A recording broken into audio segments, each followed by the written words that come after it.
Deutéronome, chapitre 13.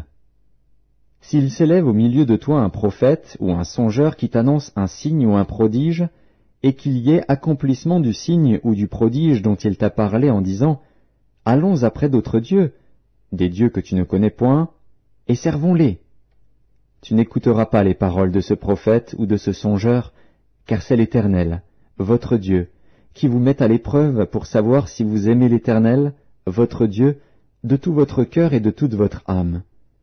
Vous irez après l'Éternel, votre Dieu, et vous le craindrez. Vous observerez ses commandements, vous obéirez à sa voix, vous le servirez, et vous vous attacherez à lui. Ce prophète ou ce songeur sera puni de mort, car il a parlé de révolte contre l'Éternel, votre Dieu, qui vous a fait sortir du pays d'Égypte et vous a délivré de la maison de servitude, et il a voulu te détourner de la voie dans laquelle l'Éternel, ton Dieu, t'a ordonné de marcher. Tu ôteras ainsi le mal du milieu de toi. Si ton frère, fils de ta mère, ou ton fils, ou ta fille, ou la femme qui repose sur ton sein, ou ton ami que tu aimes comme toi-même, t'incite secrètement en disant « Allons, et servons d'autres dieux », des dieux que ni toi ni tes pères n'avaient connus, d'entre les dieux des peuples qui vous entourent, près de toi ou loin de toi, d'une extrémité de la terre à l'autre, tu n'y consentiras pas, et tu ne l'écouteras pas. Tu ne jetteras pas sur lui un regard de pitié, tu ne l'épargneras pas, et tu ne le couvriras pas. Mais tu le feras mourir.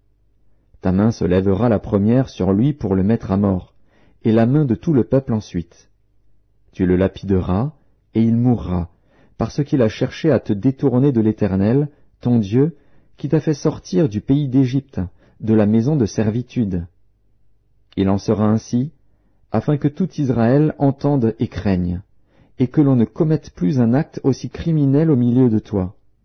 Si tu entends dire au sujet de l'une des villes que t'a données pour demeure l'Éternel, ton Dieu, des gens pervers sont sortis du milieu de toi, et ont séduit les habitants de leur ville en disant « Allons, et servons d'autres dieux, des dieux que tu ne connais point. » Tu feras des recherches, tu examineras, tu interrogeras avec soin. La chose est-elle vraie? Le fait est-il établi?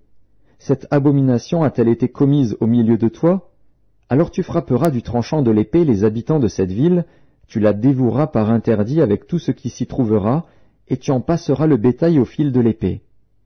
Tu amasseras tout le butin au milieu de la place, et tu brûleras entièrement au feu la ville avec tout son butin, devant l'Éternel, ton Dieu. Elle sera pour toujours un monceau de ruines, elle ne sera jamais rebâtie. Rien de ce qui sera dévoué par interdit ne s'attachera à ta main, afin que l'Éternel revienne de l'ardeur de sa colère, qu'il te fasse miséricorde et grâce, et qu'il te multiplie, comme il l'a juré à tes pères, si tu obéis à la voix de l'Éternel, ton Dieu, en observant tous ces commandements que je te prescris aujourd'hui, et en faisant ce qui est droit aux yeux de l'Éternel, ton Dieu.